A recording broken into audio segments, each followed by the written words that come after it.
Vou fazer essa oração pela vida dele. Amém. Feche seus olhos, estenda as mãos. Senhor, muito obrigada, Pai, pelo seu filho que está aqui disponível para trazer, Senhor, a tua palavra, a tua verdade.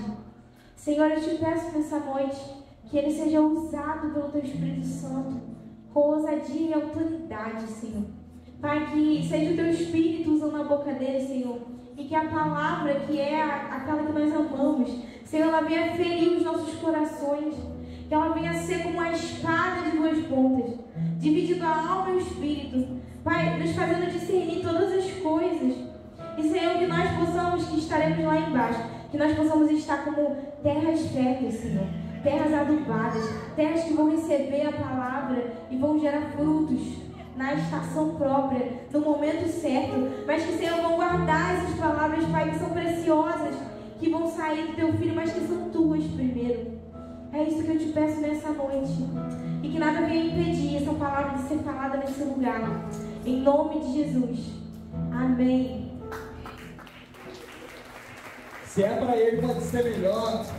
Glória a Deus. Louvado seja o nome do Senhor. Aleluia. Amém, pessoal. Bianca, me empresta aquele teu cachecol, que eu acho que o mistério tá com cachecol, cara, porque hoje o negócio tá frenético demais. Tá ligado? Dá mais uma chance pra você que não aprendeu ainda. Tá ligado? Pastor de jovens é assim, gente, cheio dessas coisinhas, cheio de gariguere. Amém? Que alegria, gente. Que alegria tá aqui pregando a palavra do Senhor, no nosso culto dominical, dia do Senhor. Amém? Pessoal, eu tenho uma missão hoje e eu vou pedir a sua ajuda. A gente precisa entender que a pessoa que está pregando, ela não foi a pessoa designada naquele dia para nos entreter pelo período de 50 minutos, amém? Eu estou aqui como um facilitador. Como assim um facilitador, Ale? Um facilitador para que a palavra do Senhor, aquilo que Ele ministrou ao nosso coração, Ele venha sobre a sua vida. Isso não se faz sozinho. Eu preciso da sua ajuda, amém? Porque eu não estou tentando te convencer de alguma coisa, eu não estou tentando te vender algo. A gente está ministrando a palavra do Senhor, a gente está pregando o Evangelho de Deus. E aqui nós estamos entre irmãos, amém? Nós cremos juntos nessa mesma palavra. Nós cremos juntos nessa mesma Bíblia. Nós cremos juntos nessa mesma verdade. Pega esse livro que a gente vai ler agora. Esse é o único livro que entra dentro de uma prisão, queridos. Pega, sabe, Dom Casmurro, pega os grandes clássicos, pega um gibi e solta dentro de uma prisão. Nada acontece. Deixa esse livro. Em um ano você volta. Você vai ver pessoas que nasceram de novo. Pessoas que tiveram a sua vida transformada. Esse é o poder da palavra de Deus. É diante disso que a gente está agora. Isso é muito sério, amém? A gente tem o privilégio de agora poder meditar na palavra do Senhor. E isso não é uma missão minha, isso é uma missão nossa. E a gente vai embarcar junto nessa, amém? Posso contar com você para isso? Você vai me prestar a sua atenção? Tá ligado? Isso é para você acordar de vez em quando, amém? Pessoal, tem uma missão hoje. E essa missão é uma missão de denúncia. Repete comigo, denúncia. Denúncia. Juntos, não só eu, mas você junto comigo, nós iremos fazer uma denúncia. Uma denúncia de um ídolo, ok? Nós iremos juntos denunciar um ídolo. E que ídolo é esse, galera? Já já você vai saber. Mas eu queria que você parasse para refletir agora. Qual é o maior ídolo da nossa geração? Qual é o maior ídolo dos nossos tempos? Aqui eu não falo de uma pessoa, mas talvez de um espírito, de uma intenção, de um pensamento, de um modus operandi, de uma forma de agir. qual é o ídolo que tem governado esse tempo atual?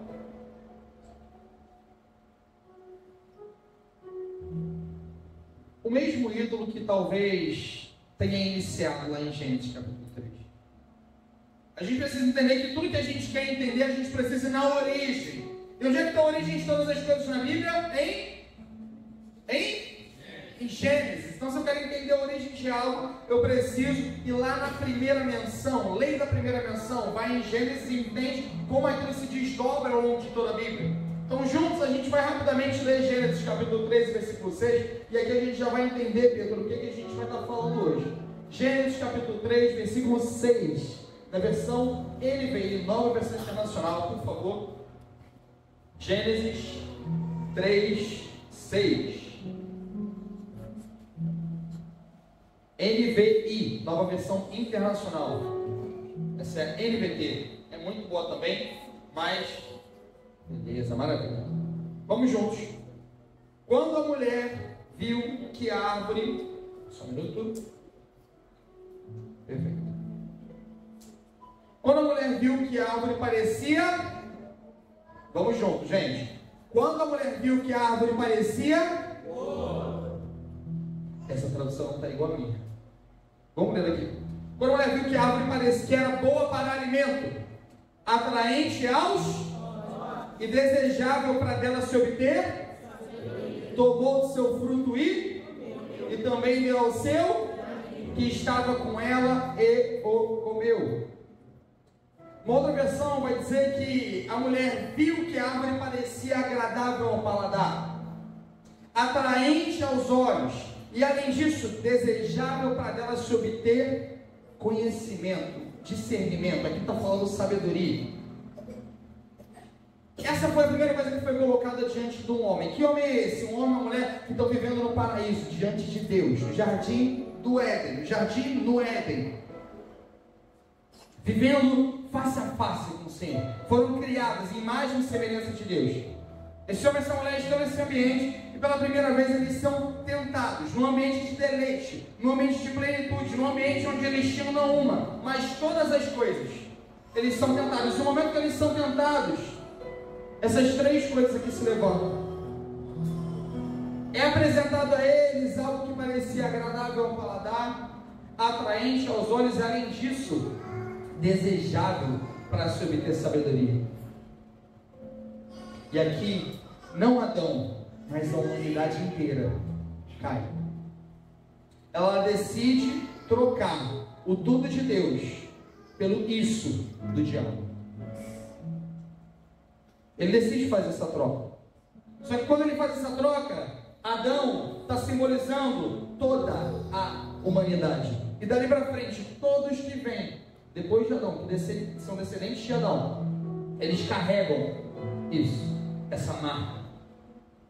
E lá em 1 João, capítulo 2, versículo 16, a gente tem um paralelo muito bacana que o apóstolo João faz com esse texto. 1 João 2,16 diz assim: porque tudo que há no mundo, o desejo da carne, o desejo dos olhos e a arrogância do mundo, não provém do Pai, mas do mundo. Em outra tradução vai dizer assim: porque tudo que há no mundo, a concupiscência da carne, a concupiscência dos olhos e a soberba da vida. Isso aqui, queridos, é nada mais, nada menos do que João fazendo um paralelo com a queda de Gênesis 3. Em Gênesis 3, você vai dizer que aquele fruto, ele era agradável ao paladar, concupiscências da carne. Depois vai dizer que esse fruto, ele era atraente aos olhos, concupiscência dos olhos, aquilo que eu posso ver, enxergar e ter. E por último, desejável para se obter discernimento, soberba da vida. Então, o mesmo paralelo do fruto que está acontecendo em Gênesis 3, lá em 1 João, no Novo Testamento, após a vida e a ressurreição do nosso Senhor Jesus Cristo, João está falando que esse inimigo ainda está solto. Ele ainda fica tentando nos rodear para nos tomar. E nós, queridos, precisamos estar preparados para a guerra, amém? Nós precisamos ser encontrados preparados para essa guerra. E a minha missão hoje é nos ferramentar através da palavra de Deus. A verdade é que isso daqui é nada mais nada menos do que um ídolo chamado prazeres da vida. E esses prazeres da vida, eles são coisas que vêm permeando a humanidade há muitos anos. A gente falou de Gênesis, mas a gente pode ir lá na Roma antiga. Na Roma, eles queriam fazer o máximo que eles podiam para poder viver uma vida hedonista, uma vida totalmente entregue aos prazeres. A história vai dizer, por exemplo, que os imperadores romanos, eles ficavam lá nas suas casas de banho, nas suas saunas, e ali eles cometiam atos completamente promíscuos e obscenos. A história de Roma também vai dizer que na busca dos prazeres da carne, Pedro, eles tinham lugares chamados vomitórios, aonde eles comiam, fartavam de se comer, e quando acabavam de comer, eles iam até aquele lugar chamado vomitório, e pelo nome você já imagina o que eles faziam naquele lugar, só para poder voltar e comer mais. Qual a intenção disso? Prazer. A verdade é que existe dentro de cada um de nós, dentro de você, dentro de mim, um desejo por prazer. Um desejo que parece que não se sacia por prazer. Na concupiscência dos olhos, naquilo que a gente pode ver, na da carne, naquilo que a gente pode desejar, e na soberba da vida, naquilo que a gente pode se tornar, ser, conhecer, obter. E se você não consegue identificar isso primeiro na sua vida, a gente tem um problema bem sério aqui. Spurgeon diz que se você não é o pior pecador que você conhece, você precisa se conhecer um pouco melhor. A palavra que prega você, ela também me prega. Então aqui eu não estou falando de Salomão, estou falando de nós. E é desse cara que a gente vai falar hoje. Já dei um spoiler para vocês, né? Se o homem ele tem essa busca a vida inteira pelo prazer, então ele não pode satisfazer a carne, os olhos, a soberba da vida, o que seria um homem, Sil? O que seria um homem que tivesse acesso a todas essas coisas? Como é a vida e qual é o fim da vida de alguém que consegue acessar, Sabrina, todos os prazeres que um homem deseja na vida? E hoje a gente vai sentar para ouvir um pouco desse cara. Hoje a gente vai estar diante de Salomão, o homem que viveu um prazer que mais ninguém viveu. E a pergunta é: como é o fim da vida de um homem que provou de tudo? Eu quero começar contextualizando a vida de Salomão. E basicamente Salomão ele escreve 3 livros do Antigo Testamento. Quem sabe quais são? Primeiro, vai lá gente, arrisca, chuta. Cantares. Segundo, Provérbios. E o terceiro, Eclesiastes. Cânticos de Salomão ou Cantares, Provérbios e Eclesiastes. E cada um desses livros fala a respeito de uma fase da vida de Salomão. Então Cantares, que era um livro que antigamente era proibido para menores de 18 anos dentro da igreja, por causa do seu conteúdo, que tinham algumas conotações sexuais. Salomão está no auge da sua virilidade, um jovem, cheio de gás, cheio de força, cheio de amor para dar.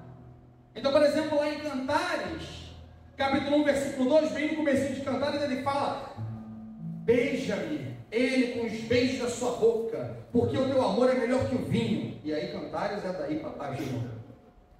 Então, jovem, cheio de alegria, vitalidade, força. Provérbios é um pouco diferente. Provérbios já é um homem mais maduro. O homem no auge da sua sabedoria, da sua riqueza, aonde ele escreve muito sobre toda a sabedoria que o homem pode ter. É onde a gente, por exemplo, lê em Provérbios capítulo 9, versículo 10. O temor do Senhor é o princípio da sabedoria, o conhecimento do santo é a prudência. Aqui a gente tem um homem, um rei que governa com braço forte, muito sábio, aonde pessoas de todos os lugares vêm a querer para poder se consultar de tanta sabedoria que aquele homem tem, e até mesmo fora do contexto cristão nós vemos os coaches e diversas outras pessoas citando quem? Salomão, o homem mais sábio do mundo. E essa é a fase de ouro de Salomão, onde ele constrói o templo, onde as riquezas, ele junta, onde ele é importante, mais relevante do que todos os reis que vieram antes dele. Mas em Eclesiastes, Pedro, a gente tem o fim desse cara. E vou te falar, não foi bom. No livro que a gente vai meditar hoje, esse Salomão, ele está cabisbaixo, frustrado, no fim da sua vida, mal. E a pergunta é: como é o fim da vida de um homem que já provou de tudo? Tudo aquilo que você deseja, ele já provou. Como é o fim da vida desse cara? Só para te contextualizar, em Eclesiastes, que a gente vai ler já já, Salomão já havia recebido toda a sabedoria de Deus. E não é sabedoria de homens, não é um conhecimento que homens podem acessar, mas é um dom divino. Ele era o homem mais sábio do mundo. Isso não é história da carochinha, isso é realidade. Ele era um homem extremamente sábio. Eu não estou falando só de conhecimento, mas conhecimento prático, sabedoria. A mistura da razão com a emoção. Homens são mais racionais, mulheres são mais emocionais, mas a sabedoria ela consegue juntar essas duas coisas. Esse cara é Salomão.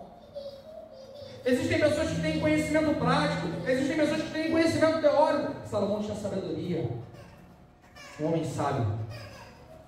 Salomão já era o homem mais poderoso e rico da época. Ele reinou sobre Israel, teve o seu auge político, econômico, seu apogeu, sabe, ele construiu grandes obras, palácios, templo, grande templo do Senhor, jardins, bosques, experimentou todos os prazeres que alguém da época poderia acessar.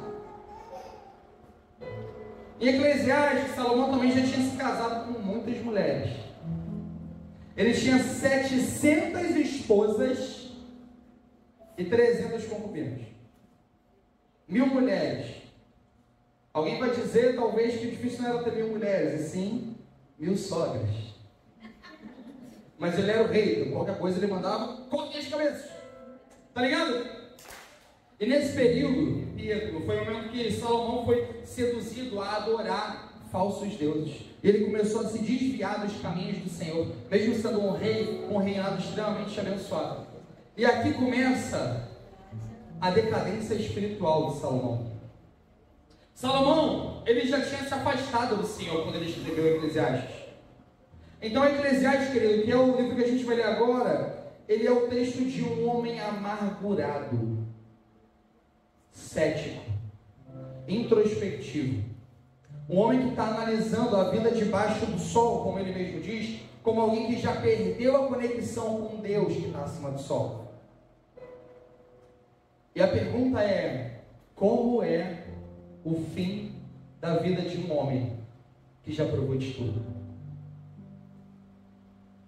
Agora, querido, a gente vai mergulhar numa crise existencial muito louca, e eu preciso que você venha junto comigo nessa, tá bom? A gente vai ficar meio doido aqui junto com Salomão, a gente vai ler as coisas que ele falou, a gente vai falar sobre as coisas que ele falou, tá bom? Então, em caso de despressurização, mais para de oxigênio cairão à sua frente, ok? Coloque sobre a boca o nariz, respire normalmente, e primeiro em você, depois nas crianças e idosos. Eclesiastes capítulo 1. Vamos na NA, Nova Almeida atualizada.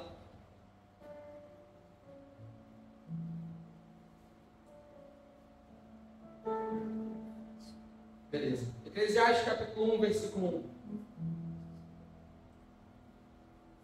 As palavras do mestre, filho de Davi, rei em Jerusalém. Esse é o versículo 1. Agora olha o versículo 2. Olha como é que ele já está meio revoltado. Versículo 1. Oi pessoal, tudo bem? A paz do Senhor, como é que vocês estão? Salomão aqui. Versículo 2. Que grande inutilidade! É assim que começa Eclesiastes. Para você ter ideia de como esse cara está no final da sua vida. O homem que provou todos os presentes. O homem mais sábio do mundo. O homem mais rico do mundo. O homem mais poderoso do mundo. Tudo aquilo que nós desejamos tanto nesse mundo natural, ele alcançou. E assim ele começa a escrever o livro que marca o fim da sua vida. Que grande inutilidade. Vaidade de vaidades. Bota na NA, por favor. Tem aí?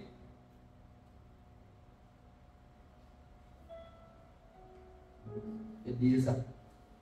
Vaidade de vaidades, diz o pregador.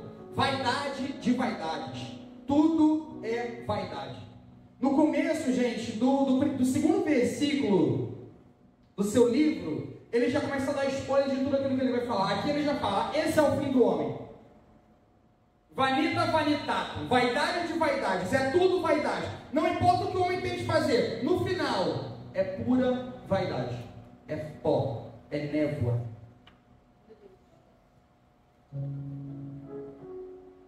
Ele já dá o diagnóstico de como é a vida do homem debaixo do sol. Mas aqui ele vai destrinchar um pouco, a gente vai ler junto, versículo 3, por favor. Que proveito alguém tem de todo o seu trabalho com que se fadiga debaixo do sol? Segura. Aqui Salomão já está dizendo, o que vale o homem trabalhar pra caramba? O que vale o homem fazer tudo o que ele faz? Não vale de nada. Não serve para nada. Salomão está falando de uma perspectiva de alguém que está vendo o mundo debaixo do sol sem Deus. De nada serve a vida. De nada serve o trabalho. Para que serve trabalhar tanto debaixo do sol? Verso 4. Geração vai, geração vem. Verso 4. Geração vai, geração vem, mas a terra permanece para sempre. 5. Vamos juntos. O sol se levanta e o sol se põe e volta para o seu lugar, onde nasce de novo. O vento vai para o sul, faz o seu giro para o norte, dá voltas e mais voltas e retorna aos seus circuitos. Todos os rios correm para o mar e o mar não se enche, e o lugar para onde correm os rios, para lá eles voltam a correr. Segura. Parece que Salomão está meio doido aqui, né? Mas Salomão basicamente está dizendo o seguinte: a vida é um eterno ciclo vicioso. Volta, volta, volta, e no final tudo vai para o mesmo lugar. Nada se cria, tudo se copia, tudo se transforma, as coisas são sempre do mesmo jeito. É como se Salomão tivesse com aquilo que você talvez já teve uma vez na sua vida, que é a impressão que ele está vivendo dentro de uma simulação. Quem já sentiu isso uma vez? Quem já se questionou assim, ou foi só eu, que tipo, a hipótese da simulação, né? Eu acho que eu estou sonhando, e uma hora eu vou acordar, e tudo isso que eu estou vivendo era só mentira. Quem já viveu ou já sentiu isso alguma vez? Levanta a mão. Não, despersonalização. E Salomão meio que está vivendo isso. Cara, parece que essa vida é uma doideira, é uma loucura. Quem aqui já assistiu Matrix? Agora vamos ver o quão velho você está. Quem aqui já assistiu Matrix? Levanta a mão bem alto. Ok. Matrix, para quem não sabe, é um filme bem antigo. Bem antigo, tá, galera? Anos 2000. 2000, tipo, não anos 2000, 2005. 2000, tá? Hã? 99. Ou seja, o século nem tinha virado, querido. Eu nasci em 97, mas eu vi Matrix.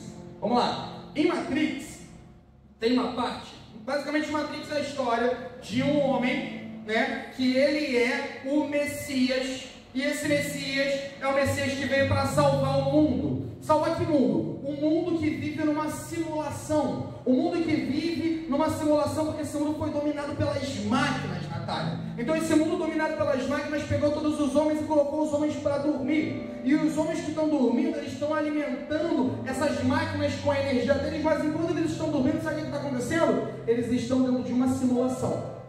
E eles vivem a vida toda deles dentro dessa simulação, dessa despersonalização. E as máquinas estão dominando enquanto todos eles estão dormindo. Vivendo uma fantasia, uma vida que não é verdade. Uma simulação, a hipótese da simulação. Até que esse Messias, ele nasce, o Neo, né? Que se você bagunçar um pouco as letras é One, o primeiro, certo? Então, esse cara, ele fica responsável por trazer a humanidade de volta, tirar os homens da simulação que eles estão vivendo e destruir as máquinas e começar um novo governo, um novo reinado. qualquer semelhança com alguma coisa que você já tenha lido na Bíblia não é mera coincidência, ok? Só que dentro disso tem um cara que é do grupo dele, e esse cara é um traidor. E basicamente esse traidor, ele não está junto com eles nesse trabalho de desconectar as pessoas de uma vida de simulação. Esse cara, ele gosta da simulação. E tem uma frase muito marcante que ele fala no filme, presbítero Walter, que é o seguinte: ele está dentro da simulação conversando com uma das máquinas. E quando ele está dentro dessa simulação, que é esse mundo que parece real, ele está ali comendo um filé mignon. Ele vira e fala o seguinte: Sabrina, eu sei que isso daqui é de mentira. Eu sei que isso daqui é um falso prazer. Eu sei que o meu cérebro está me enganando, eu só estou vivendo uma simulação, e eu estou focando nesses prazeres, e nada disso é verdade. Mas isso é tão gostoso. A ignorância é uma bênção. Ele é o cara que tenta fazer de tudo para impedir o prosseguimento daquele grupo que está lutando de ligar os seres humanos de volta e tirar eles dessa simulação, que só deixa eles numa rodinha de hamster. Ok? Até aqui todo mundo comigo? Beleza, e é meio que disso que Salomão está falando. A vida é só esse negócio que roda, roda, roda, roda, roda e não sai do lugar. Verso 8 diz assim, Eclesiastes: todas as coisas são canseiras tais que ninguém as pode exprimir. Os olhos não se fartam de ver, e nem os ouvidos se enchem de ouvir. O que ele está falando? O olho busca pelo prazer, o ouvido busca pelo prazer, a carne busca por se satisfazer, mas assim como os mares correm para os rios, mas nunca enchem eles, assim são os olhos e os ouvidos, as janelas da alma. Elas consomem, consomem, consomem e nunca se fartam. No verso 9 ele diz assim: o que foi é o que há de ser, e o que se fez, isso se tornará a fazer. Não há nada de novo debaixo do sol. Será que existe alguma coisa que possa dizer: veja, isso é novo? Não, já existiu em tempos passados, muito antes de nós. Verso 11: já não há mais lembranças das coisas que se foram, e das coisas que ainda virão, também não haverá memória entre nós, os que hão de vir depois delas. Como assim, Ale? Não entendi. Deixa eu te falar uma coisa. Todos levantem a mão, por favor. Vamos fazer uma experiência juntos aqui, tá? Levanta sua mão. Eu vou falar algumas coisas. Se você sabe, você vai manter sua mão levantada. Se você não sabe, você vai baixar sua mão, ok? Quem é que sabe o nome dos seus pais? Mantenha a sua mão levantada. Quem é que sabe o nome dos seus avós? Mantenha a sua mão levantada. Algumas mãos já baixaram. Quem é que sabe os nomes de seus bisavós? Mantenha a mão abaixada. Levantada, né? Perdão. Quem é que sabe o nome de seus tataravós? Mantenha as mãos levantadas. 3 pessoas? Tataravós? Uma pessoa? Uma pessoa. Deixa eu te falar a crise que Salomão está tendo aqui. Em 120 anos, ninguém vai lembrar o seu nome. Nem as pessoas que são da sua família. E você jura que a gente está ligando que você veio com a mesma coisa 2 vezes no culto. Em 120 anos, você não sabe o nome de uma pessoa da sua família. Em 120 anos, ninguém vai lembrar do seu nome. É nessa crise que Salomão está entrando. O cara que provou de tudo, o cara que viu de tudo. Verso 12, ele diz: eu, o pregador, venho sendo rei de Israel e Jerusalém. Dediquei-me a investigar e a me informar com sabedoria a respeito de tudo que se faz debaixo do céu. Que enfadonho trabalho Deus impôs aos filhos dos homens para com eles afligir. Vi todas as obras que se fazem debaixo do sol, e eis que tudo é vaidade. Vaidade, gente, transitório, passageiro, intrincado, é correr atrás de vento, é vapor, é névoa, é neblina. É isso que Salomão está falando, que é tudo que o homem natural faz. Aqui Salomão, no verso 15, diz o seguinte: aquilo que é todo não pode ser endireitado, e aquilo que falta não pode ser contado. Corpo dos sonhos, casa própria, tempo para mais coisas, emprego, dinheiro, relacionamento, os filhos, sabe? Ter filhos. Aí quando aquele ciclo acabar, quando eu terminar minha faculdade, quando eu sair da casa dos meus pais, quando eu virar um líder da minha igreja, quando eu chegar naquele grande dia, aí sim eu vou estar satisfeito e saciado. Salomão fala, não vai. Eu tive tudo isso, não vai ter. Não vai vir a satisfação. Sabe por quê? Aquilo que é torto não pode ser endireitado e o que falta não pode ser contado. Sabe por que o que falta não pode ser contado? Porque não dá para fazer conta com o que falta. Porque para quem está tentando se satisfazer com as coisas desse tempo, sempre está faltando alguma coisa. Não dá para contar o que falta. Sempre falta. Sempre falta. Sempre falta. E essa é a realidade que Salomão está vivendo. Pensei comigo mesmo, me tornarei famoso, ultrapassarei em sabedoria todos os governantes de Jerusalém, antes de mim. E de fato adquiri muita sabedoria e conhecimento, assim eu me esforcei para compreender a sabedoria, bem como a loucura e insensatez, mas aprendi que isso também é correr atrás de vento. Pois quanto maior a sabedoria, maior o sofrimento, e quanto maior o conhecimento, maior o desgosto.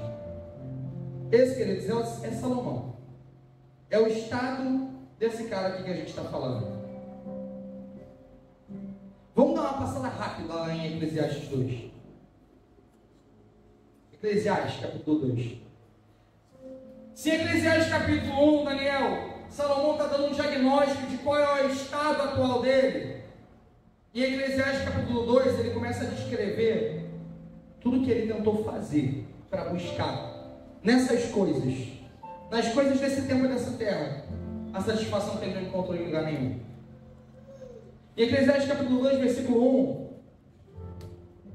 ele diz: pensei comigo mesmo, disse a mim mesmo, vamos, prove a alegria, procure ser feliz, mas também isso é vaidade. Verso 2, ele tentou encontrar na alegria, não conseguiu. Concluí que o riso é tolice e que a alegria não serve para nada. Verso 3, resolvi no meu coração entregar-me ao vinho. Ele tentou encontrar na alegria, não conseguiu. Agora ele tomou outra decisão, já sei, eu vou me entregar ao vinho. E melhor, eu não vou só me entregar ao vinho, Débora, eu vou me entregar ao vinho sem deixar de me guiar pela sabedoria e de me apoderar da loucura até descobrir o que de bom os filhos dos homens poderiam fazer debaixo do céu durante seus poucos dias de vida. Um homem em crise. Verso 4, empreendi em grandes obras, plural. Ele não comprou um terreno, não.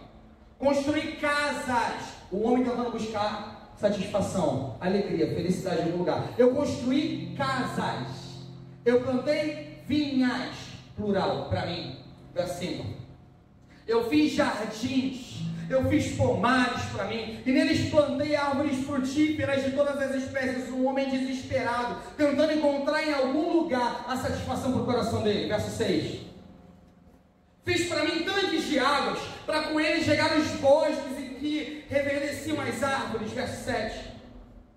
Comprei escravos e escravas, e tive escravos que nasceram em minha casa. Também tive bois, ovelhas, mais do que todos que viveram antes de mim em Jerusalém. Ele era mais rico, ele tinha mais poder, ele adquiriu mais coisas que qualquer um antes dele tentou, gente. Verso 8. Amontoei também para mim prata, ouro e tesouro de reis e de províncias. Provi-me de cantores e cantoras. Você não está entendendo, Salomão estava entediado. Ele chamava o Morada, a Fernanda Brum e a Gabriela Rocha para cantar para ele, porque ele estava entediado, porque ele tinha esse poder. Gabriel, como é a vida de um homem que tem o poder de acessar tudo aquilo que muitas vezes o nosso coração tanto deseja? Como é o fim da vida de alguém que não tem freios para ter, ser e adquirir tudo aquilo que muitas vezes permeia o meu e o seu coração? E das delícias dos filhos dos homens, mulheres e mais mulheres, se deu ao vinho, à alegria, às mulheres, as melhores comidas. A Bíblia vai dizer que todo mês um reino diferente tinha que servir à mesa de Salomão. Então todo mês ele estava comendo uma iguaria completamente diferente da outra, não podia se repetir. Esse é o nível de acesso que Salomão tinha. Não é essas coisas que você vê no Instagram de carne com folha de ouro, não. É muito, muito, muito além. Próximo versículo. E me tornei importante, superei todos os que vieram antes de mim em Jerusalém. E a minha sabedoria nunca me abandonou. Detalhe, tudo isso com sabedoria ainda, tá? Com sabedoria. Próximo. Tudo aquilo que os meus olhos desejaram, eu não lhes. Imagina você passar, você ir no Village Mall e falar: quero, me dá.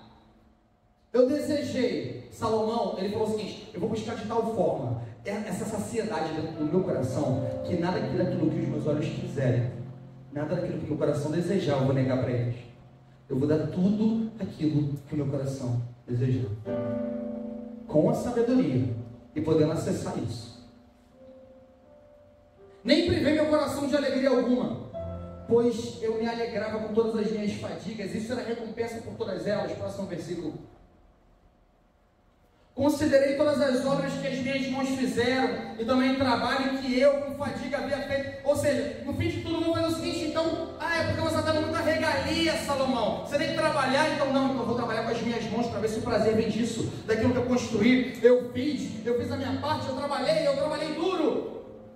Não estava lá, não estava no trabalho, não estava nas mulheres, não estava no vinho, não estava no poder adquirir, não estava nas muitas casas, não estava em poder trazer para si tudo aquilo que às vezes a gente tanto deseja.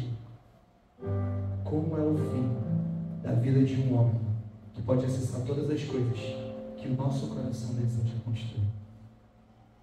E eis que tudo era vaidade, vanita vanitato, vaidade de vaidade, e correr atrás de vento, e nenhum proveito havia debaixo do sol.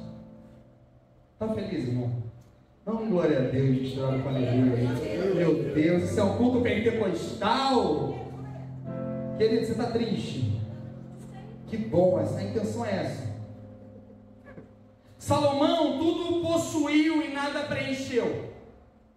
Salomão, ele está frustrado, pessimista, desacreditado e mais vazio do que nunca. Quem aqui já teve a oportunidade de jogar algum jogo? Não importa o jogo que foi, e de repente você fez alguma coisa naquele jogo, um The Sims da vida, ou um banco imobiliário, não importa o jogo, mas de repente você desbloqueou naquele jogo e passou a ter todas as possibilidades de fazer tudo o que você quisesse naquele jogo, ou qualquer outra coisa, e você está completamente ilimitado de recursos. No início é super bacana, mas depois sabe o que acontece?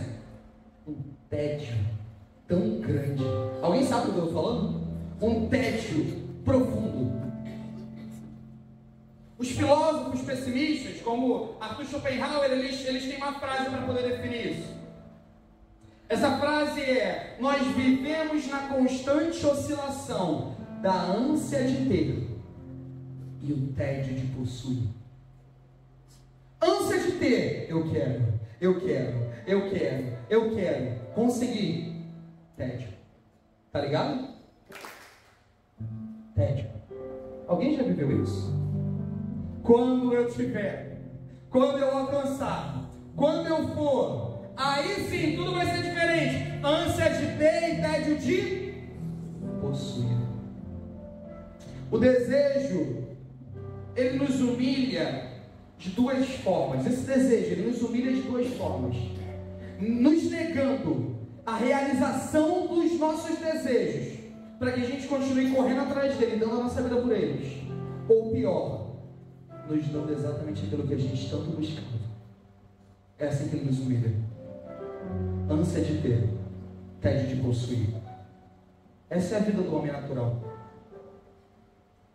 Se refere a uma constante oscilação entre o desejo insaciável por coisas, a sensação de vazio, uma insatisfação que surge logo após obter aquilo que a gente tanto desejava. Ah, quando eu tiver, ah, quando eu for. Um saco furado. Quantas coisas você desejou e você falou que tudo ia ser diferente quando você tivesse? Ânsia de ter, tédio de possuir. Adivinha, não estava lá. E Salomão, ele viveu tanto auge disso, Pedro, que quando Jesus ele quer dar um exemplo de grandiosidade, quando Jesus quer dar um exemplo, beleza, mídia, estou marcando aqui, está tranquilo. Quando Salomão quer dar um exemplo de grande, quando Jesus ele quer dar um exemplo de algo muito grandioso, de algo muito poderoso, quem é o exemplo que Jesus dá? Nem Salomão em toda a sua glória. Então até Jesus, ele faz questão de usar Salomão como exemplo de alguém que conseguiu obter muitas coisas. Nem Salomão em toda a sua glória. Tamanha glória. Mas aqui, querido, a gente lança o nosso primeiro slide. Pode colocar, por favor. Tá aí? É uma citação de um livro que se chama Isto é Fluxo Solar. O que estraga a vida é a tentativa de tirar dela mais do que ela pode proporcionar. Tanto faz se é trabalho, prazer, dinheiro, comida ou conhecimento, tudo leva ao cansaço. Por mais sábio, rico ou bem-sucedido que alguém seja, não vai encontrar sentido na vida a parte de Deus. E qual que é o resultado disso, Ale? Qual que é o resultado dessa vida dissoluta de Salomão? Repete comigo: idolatria. Esse Salomão que começou bem, começou em Deus e teve acesso a todas essas coisas, ele cai para os ídolos. 1 Reis capítulo 11, versículo 5, diz assim. 1 Reis capítulo 11, versículo 5. Salomão seguiu a Astarote, a deusa dos Sidônios, a Moloque, o repugnante deus dos Amonitas. Assim Salomão fez o que o Senhor reprovava, e não seguiu completamente o Senhor como Davi seu pai. No monte que ficava a leste de Jerusalém, Salomão construiu um altar para Cambos, o repugnante deus de Moabe, e para Moloque, o repugnante deus dos Amonitas. Repete comigo, querido. Do vazio dos nossos corações vem os ídolos. Salomão, na busca desenfreada por tentar encontrar em algum lugar que não fosse em Deus uma satisfação, qual o resultado? Ídolos. Ídolos. O que é um ídolo? É alguém que toma o lugar de Deus no nosso coração. A idolatria era a expressão do coração de Salomão não ser preenchida por Deus, querido. Um homem que tentou em todos os lugares e não conseguiu. E aqui vem meu segundo slide. Pode colocar, por favor. É uma outra citação que eu quero que a gente leia junto. O problema do nosso desejo não é que ele seja forte demais, mas fraco demais. Somos criaturas meia satisfeitas, brincando com bebida, sexo e ambição, quando nos é oferecido alegria infinita. Somos como uma criança tola que prefere brincar com lama num barraco, porque não consegue imaginar o que significa um convite para umas férias à beira-mar. Sabe qual é o problema, querido? O problema não é o prazer. O problema é que a gente se satisfaz com muito pouco. O problema não é sentir prazer. O problema é que sexo, drogas e rock and roll satisfazem já. O problema não é buscar prazer. O problema é que a gente se satisfaz com coisas muito pequenas. E para nós, muitas vezes, elas são suficientes para poder encher. Mas adivinha? É vaidade.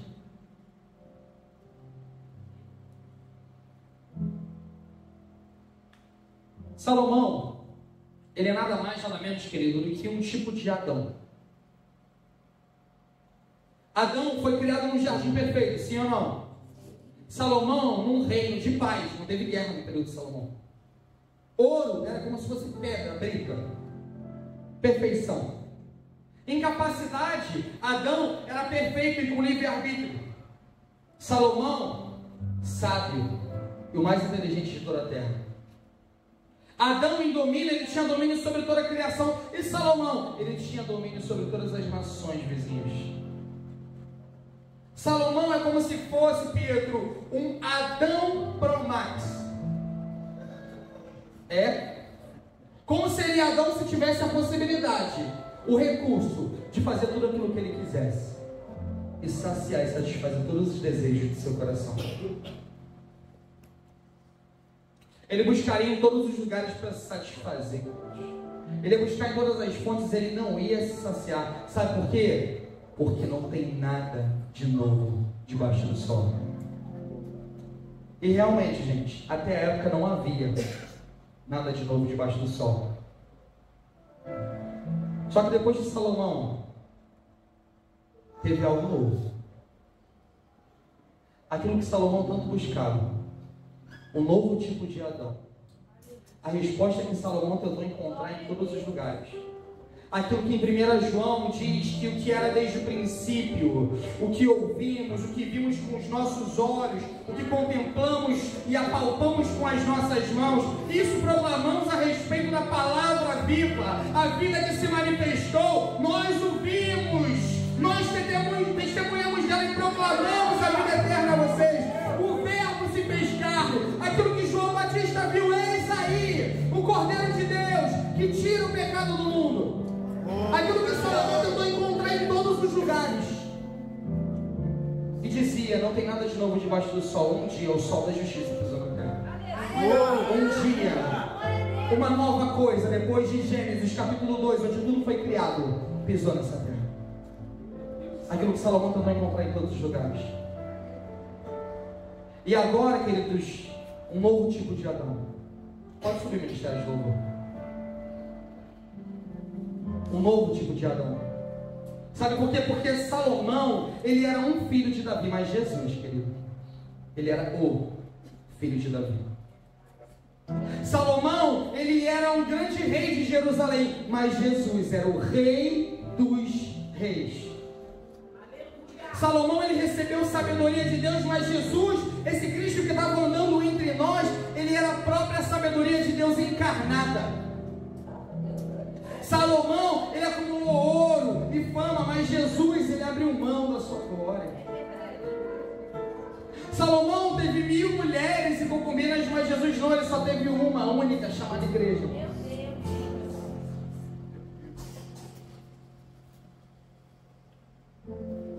E esse Jesus tinha todas as possibilidades de fazer tudo aquilo que ele queria. Se a pergunta que a gente fez em Salomão é: como vive um homem? E qual é o fim da vida de um homem que tem todas as possibilidades de fazer tudo o que quer? Salomão, no alto dos montes, altares construídos para desonrar o Senhor. E a consequência disso? O rompimento de uma nação. As 12 tribos, lembra? Por conta de Salomão se dividem. Judá e Benjamim, os judeus, e todas as 10 tribos. As tribos do norte e as tribos do sul. O reino do norte e o reino do sul é dividido e rachado por causa de Salomão. E ali criam-se os samaritanos, aquelas pessoas que os judeus tanto tinham raiva, e quando querem xingar Jesus, viram e falam: seu samaritano. E quando Jesus está conversando com a mulher samaritana, os discípulos veem ele colocando e falam assim: por que ele está falando com essa mulher samaritana? Ou quando Jesus, quando quer dar o exemplo para aqueles fariseus religiosos, falou assim: mas veio um homem, um samaritano, e ele foi lá e resgatou aquele homem que estava caído. Você vai entender o que eu estou falando? Se o fim da vida de um homem que pode acessar todos os prazeres e tudo pode naquela terra são altares a falsos ídolos em cima dos montes, quando Jesus pisa nessa terra, querido, um homem que pode todas as coisas, é ele que se coloca como um altar numa cruz. Aleluia! Como é o fim da vida de um homem que pode todas as coisas? Em Salomão, a idolatria e a queda pela busca daquilo que não podia satisfazer. Em Jesus, ele morrendo pelo seu povo, para que esse povo pudesse acessar não um prazer, mas o rei de todas as coisas, o Senhor dos Senhores, aquilo que vai de fato satisfazer e saciar a nossa alma. Queridos, um ídolo, ele não pode ser removido, ele só pode ser substituído. Pode ficar de pé, por favor, para pegar uns minutos. Não desfoca não. Quero ministrar algo sobre a sua vida.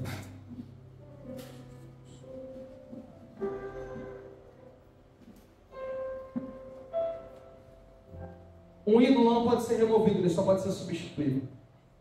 E talvez, enquanto essa palavra estava sendo ministrada, o Espírito Santo começou a falar com você, e talvez começou a te indagar pela tua busca insaciada por satisfazer as vontades do seu coração e da sua carne. A busca desenfreada pela dopamina, a busca desenfreada por aquilo que me dá prazer, a busca desenfreada por aquilo que me traz segurança, ela diz não para Deus. Quando a gente está mal, como a Lari falou, muitas vezes a gente recorre a outras coisas que não são o Senhor. Na nossa tristeza a gente revela quem são os nossos ídolos. Porque talvez, jovem, você vai para os seus jogos. Talvez você vai e se lance na pornografia. Talvez você vá e se lance em vícios. Talvez você vá e se lance nas coisas que são prazerosas e momentâneas para a carne.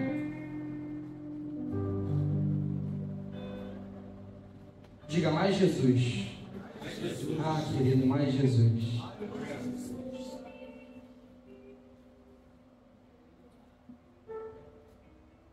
Quando o Senhor ele pisa nessa terra, o Senhor Jesus, quando pisa nessa terra, Ele é aquele que nos atrai para perto do Pai.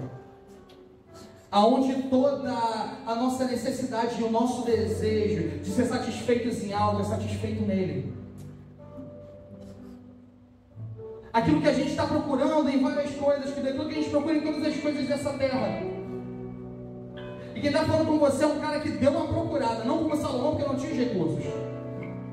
Mas eu vaguei esse mundo aí fora. Me droguei durante toda a minha adolescência. Passei por 3 clínicas de reabilitação. Vivi uma vida promíscua. Completamente promíscua. E eu vaguei, como diz a canção, o mundo lá fora, mas eu não encontrei aquilo que eu tenho agora. E muitas vezes nós, como cristãos, estamos dentro desse ambiente profético, onde a gente está vendo, sabe, que o Senhor está nos chamando para estar num lugar de satisfação e de saciedade nele e somente nele. E esse é o problema, a gente está se satisfazendo com muito pouco, mas existe um Deus que quer que a gente se deleite, que a gente seja saciado, satisfeito, e a gente anda por aí como uma criança recém-amamentada. Sabe o que é uma criança recém-amamentada, querida? Uma criança que não precisa de nada. É alguém que não está tentando buscar na próxima fase da vida satisfação e alegria genuína. É alguém que tem convicção naquilo que já recebeu e é satisfeito em Jesus e tem a sua alma saciada e satisfeita e sabe que existe um Deus que quer se relacionar com Ele, que quer estar com Ele. E muitas vezes nós estamos trocando isso por migalhas.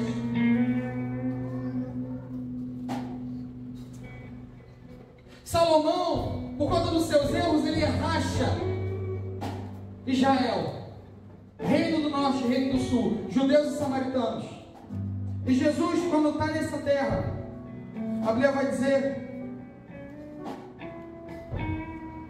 que ele disse que era necessário passar por Samaria. Os discípulos dele acharam aquilo muito estranho. Por que é necessário passar por Samaria? Não, eu tenho que resolver uma coisa lá. Uma coisa que aconteceu alguns milhares de anos atrás, eu preciso lá resolver. A Bíblia vai dizer que quando Jesus ele chega em Samaria, ele para do lado de um poço. E do lado daquele poço chega uma mulher. Meio-dia, sol a pino, ninguém busca água essa hora, lugar perigoso. Alguma coisa estava errada. Jesus vira para aquela mulher e fala: ei, mulher, me dá água para beber. Deus pedindo água para alguém. Deus pedindo algo para alguém. Mulher, me dá aquilo que você veio buscar nesse lugar. Ela vira para aquele Jesus e fala: como sendo tu judeu me pede água de beber? Entre parênteses na sua Bíblia está escrito: porque os judeus não se dão com os samaritanos. Por quê? Por causa do rompimento da idolatria de Salomão lá atrás. Mas Jesus tem negócio para resolver com essa mulher. E adivinha, não é só aquela mulher, com uma nação inteira. Agora você vai entender porque aproveu Jesus passar por Samaria. A Bíblia vai dizer que Jesus vira para ele e fala assim: se você soubesse quem está falando com você e o presente que eu tenho para você, você que me pediria água para beber. Aquela água, querido, aquilo simbolizava o vazio daquela mulher. Sabe por que ela estava indo sozinha naquele momento, naquele poço, meio-dia, só a pino escondida? Porque ela já tinha sido amante de muitos homens. Porque ela era mal vista pela sociedade. Sabe o que acontece, queridos? Aquela mulher vira para ele e fala assim: como é que você vai me dar água se nem copo você tem? Jesus olha para ele e fala: ela não está entendendo o que eu estou falando. Jesus vai lá e toca na ferida. Qual é a ferida? O vazio. Qual é o vazio que hoje o Filho de Jesus está tocando em nós? Ele vira para aquela mulher e fala: chama o teu marido. O teu marido para aquela mulher significava, chama aquilo que você está tentando satisfazer de todas as maneiras da tua vida, mas você não aceita que só Deus pode satisfazer. Ela vira para Jesus e fala: maridos, eu já tive 5.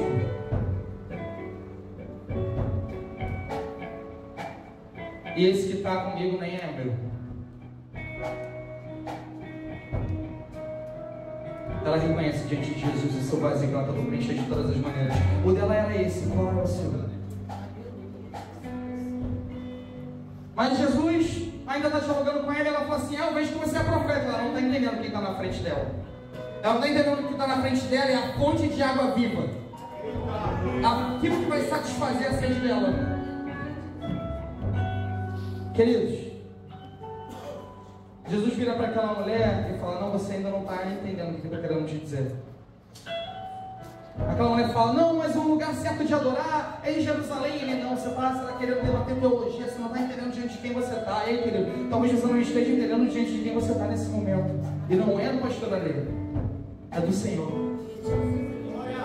Só que naquele momento aquela mulher, ela decide colocar para fora o vazio que está no coração dela. E ela começa a falar o seguinte: realmente, eu sou uma mulher que já esteve com 5 maridos, que eu tentei preencher de todas as formas o vazio que está dentro de mim com outras pessoas.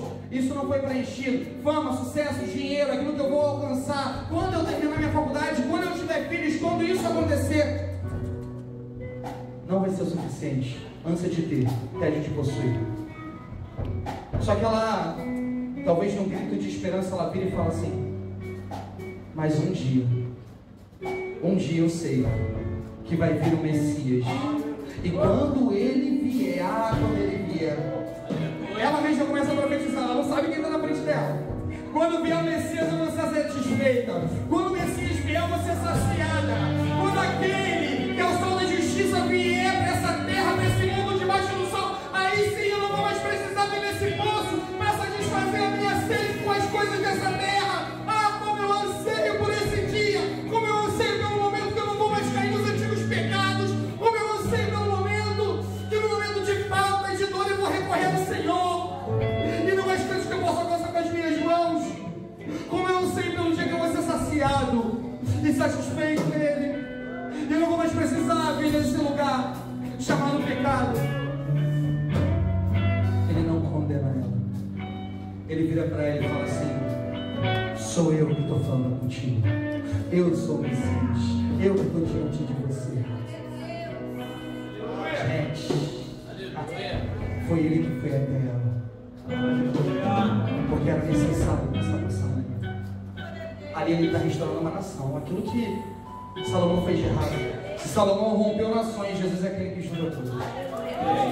A palavra de Deus vai dizer também que aquela mulher, ela deixa o seu cântaro. O cântaro era o recipiente que ela usou para poder ir lá buscar água. E ela chega na cidade. Sabe o que ela diz quando ela chega na cidade, né, Maria? A pior coisa que ela poderia dizer: pessoal, eu conheci um homem. E o pessoal talvez zombou dela, tipo: como assim você conheceu um homem? Você. Ela: não, vocês não estão entendendo. Ele não é como os outros. Ele satisfez aquilo que estava vazio dentro de mim. Ele preencheu o vazio do meu interior. Aquele homem é diferente. Aquele homem é o Messias, o prometido, aquele que veio para me tirar do pecado, aquele que veio para me satisfazer de uma vez por todas. Porque uma vez que eu coloquei os meus olhos nele, nada mais me satisfaz. O cântaro ficou lá. As coisas que eu continuei buscando para tentar satisfazer minha alma ficaram para trás. A palavra de Deus diz que toda a cidade foi até lá, e por 3 dias Jesus ficou em Samaria.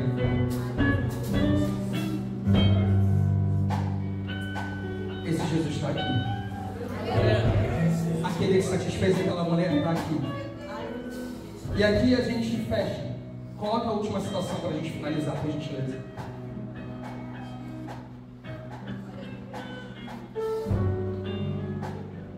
Se descobre em mim um desejo que nenhuma experiência desse mundo é capaz de satisfazer, a explicação mais provável é que eu fui feito para outro mundo. Não está aqui. Você vai ter todas as experiências que você tiver que viver, mas deixa eu te falar: não está lá. não está na próxima coisa, não está na próxima conquista. O Senhor vai te abençoar, Ele vai te dar muitos filhos. Você vai ser uma bênção em tudo que você fizer, querido. Mas deixa eu te falar uma coisa: não está lá. Chegue nesse lugar insatisfeito e saciado, e ande por aí como quem já recebeu e já conquistou. E não ande por aí como quem ainda está procurando alguma coisa, porque é a melhor coisa que poderíamos receber, queridos. Há 2000 anos atrás pisou nessa terra, e Ele não está morto. Ele continua caminhando no nosso meio, e Ele está diante de nós. Ele está perguntando para mim e para você: qual é o seu vazio? Eu tenho interesse em preencher. Coloca a mão no seu coração, vamos orar agora juntos em nome de Jesus.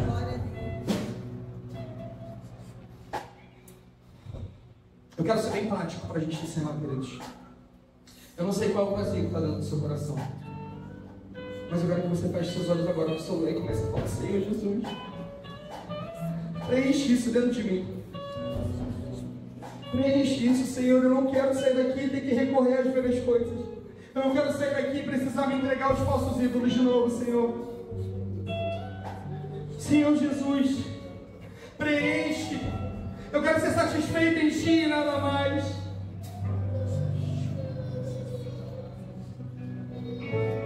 Eis aqui os Teus filhos, Pai.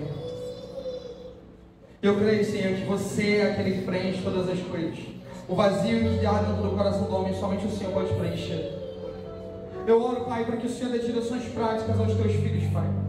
Para que a partir de hoje, Senhor, eles possam recorrer não mais a cisternas rachadas, não mais aquilo, Pai, que hoje tem e amanhã não tem mais, mas aquilo que é eterno.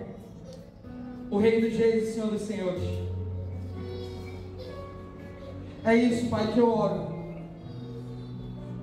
É por isso que nós clamamos, Senhor. Em nome de Jesus. Amém. Você pode aplaudir o Senhor, querido.